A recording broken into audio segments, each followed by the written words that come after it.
안녕하세요. 할인이 오빠입니다. 지난주 저는 땅끝 마을 해남에 다녀올 기회가 있었습니다.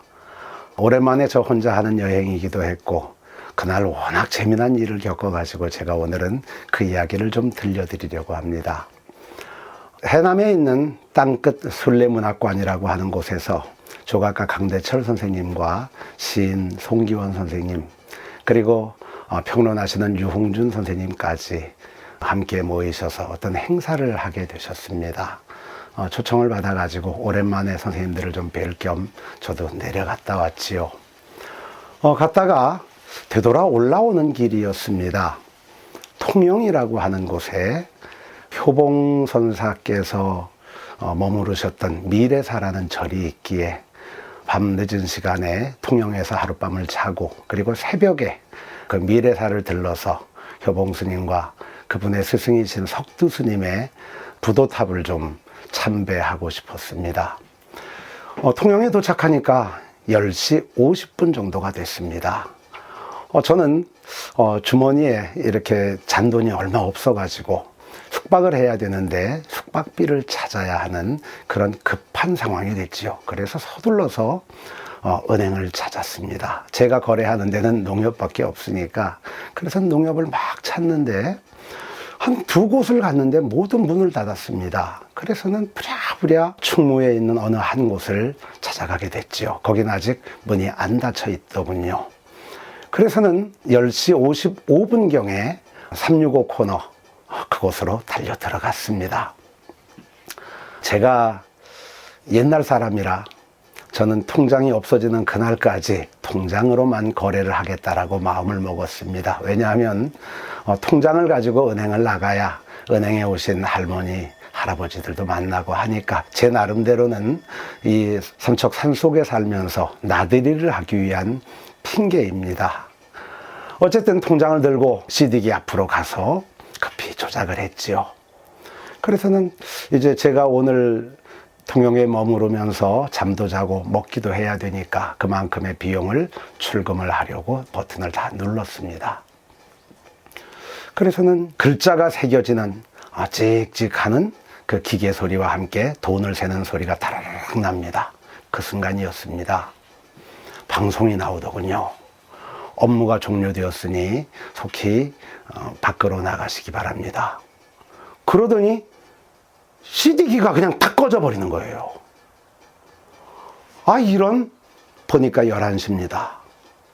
얼마나 난감한지 CD기가 꺼져버렸으니 통장도 나오지 않고 현찰도 나오지 않고 그리고 이제 문은 닫힌다 그러고 저는 그 순간 어찌할 바를 모르겠더라고요. 난감하대요 정말.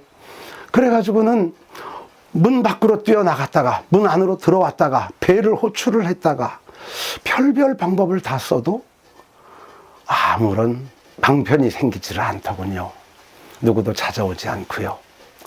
그래가지고는 저는 급한 나머지 출입문을 열었습니다. 열고 그리고는 그 옆에 있는 소화기를 갖다 놓고 문을 열어놓았죠. 제가 같이 할 수는 없으니까요. 그렇게 해놓고 이제 거기에 써있는 매뉴얼들을 찾기 시작합니다. 혹시라도 전화번호가 있지 않을까. 거기 CD기에 있는 비상전화를 들었습니다. 이 소리밖에 나지 않습니다. 그 옆에는 CCTV 카메라 설치 해놓고는 그 전화번호가 써 있습니다. 그래서 그 전화로 전화를 걸었지요.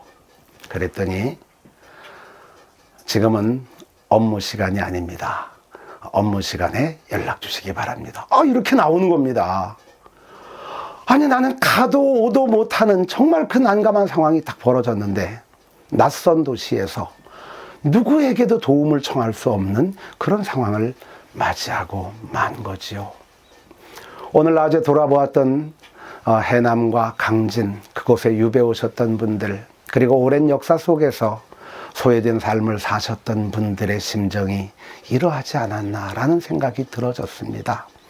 누구의 도움을 기다릴 수도 없고 누구에게도 도움을 요청할 수 없는 그 상황, 그렇게 그 긴 시간을 사셨겠구나, 이런 안타깝고 쓰린 마음이 들더군요.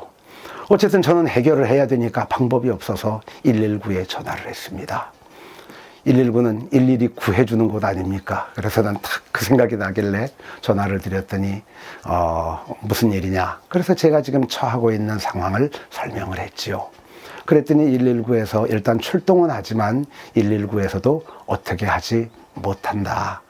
그래서는 그럼 112에다가 전화를 해야 되느냐? 그랬더니 112에는 자기네가 연락을 하겠다. 저는 납득되지 않는 상황이 무엇이었느냐 하면 보안을 가장 철저히 여기고 그리고 그것을 생명으로 여기는 은행에 지금 그 365 코너 안에 한 사람이 들어있고 그리고 출입문을 제가 열어놨기 때문에 잠기지 않았을 거 아닙니까? 그럼 챕스인지 캡스인지 무슨 보안 업체에서 떠야 되는 거 아닙니까? 10분이 지났는데도 그들은 오지 않았습니다. 그래서 이 어이없는 상황, 저는 순발력을 발휘해서 그래도 문을 열었지 않습니까? 그런데 만일 이런 상황에 우리 아이들처럼 순간 대처 능력이 조금 떨어지는 친구들이 그 속에 있었다면 영락없이 갇히는 상황이 벌어지게 됐겠지요. 그래서 화가 나기 시작했습니다. 조금 있다 나니까 119에서 요란한 그 불자동차를 몰고 오셨더라고요. 그리고 그 뒤에 경찰차 따라오고 그분들에게 제가 처한 상황을 일일이 설명을 드렸습니다. 제가 주민등록증을 꺼내 보여드리고 저는 강원도 삼척에서 지금 여기까지 왔다. 그런데 이 낯선 도시에서 11시 전에 내가 분명히 이 안으로 들어왔고 그리고 돈을 찾다가 중간에 기계가 멎었다. 그런데 나는 나가지도 못하고 이 자리를 뜰 수 없는 상황이 되고 만 것이다. 그러니 지금 은행과 관계된 사람들과 연락이 되면 좋겠다. 어떤 형태로든 내가 지금 도움을 받고 싶다. 그랬더니 그분들도 여기저기 전화를 해보고 하더니 방법이 없습니다. 내일 아침까지 기다리셨다가 업무가 재개되면 그때 이 일을 해결해야 될 것 같습니다. 이렇게 얘기를 합니다. 저는 생각하기에 잠을 자고 이른 새벽 미래사에 올라가서 아침 일출을 보고 그리고 효봉스님과 석두스님의 부도탑에 참배를 하고 삼척으로 돌아갈 생각이었지요. 그런데 이 상황이 모두 어그러지게 되는 이런 일이 벌어진 겁니다. 저는 속이 많이 상하고 감정이 목 위에까지 올라왔지만 누구한테 이 상황을 한풀이 할 수도 없고 도대체 21세기 대한민국에서 어떻게 이런 일이 일어날 수 있는가? 보안을 생명으로 여기는 은행에서 어떻게 한 사람이 그 안에 갇혔는데 보안업체는 오지도 않는가? 이런 생각에 그날 밤 이런저런 생각으로 잠을 깊이 자지 못했습니다. 저는 아침 8시 20분이 되어서 그 은행으로 달려갔습니다. 그 은행에 갔더니 한 여직원이 문을 열고 안으로 들어가더라고요. 그래서 그 여직원 뒤를 따라 들어갔지요. 그랬더니 여직원이 깜짝 놀래가지고 아니 왜 누구시냐고 지금 아직 업무 시간 아니라서 들어오시면 안 된다고 나가시라고. 그래서 내가 그 여직원을 붙잡고 어젯밤에 일어났던 일을 다 설명을 했습니다. 다 설명을 하는데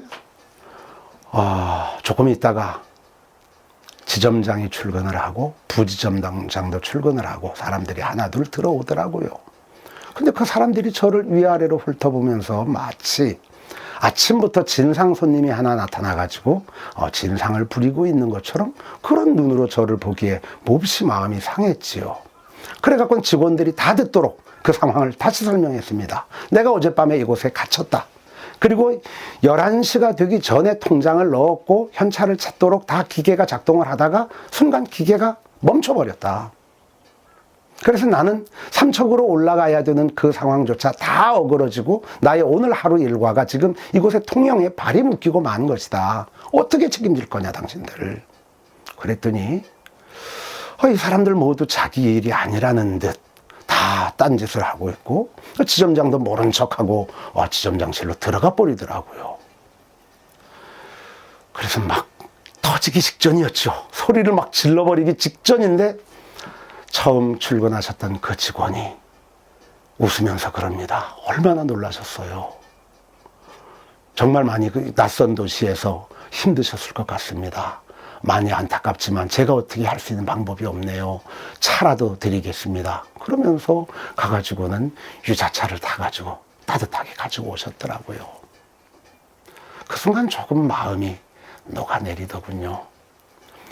그 사람들은 모두 나를 외면하고 가는 것은 책임을 회피하려고 하는 태도로 보였는데, 누구 책임이냐를 묻는 이 순간이 아니라 나는 지금 위로가 필요한 순간이었는데, 그것을 알아챈 그 여직원 혼자서만 죄송하다, 어제 그런 갑작스러운 일을 당하셔서 참 난감하셨겠다, 제가 죄송하다는 말밖에 못 드리겠다, 차라도 따뜻하게 드셔라, 이 이야기를 반복하면서 어찌할 바를 모릅니다. 조금 있다가 지점장이 저를 부르더군요. 그래서 지점장실로 들어갔습니다. 자, 지점장실로 들어간 할인이 오빠는 어떻게 됐을까요? 그 이야기는 내일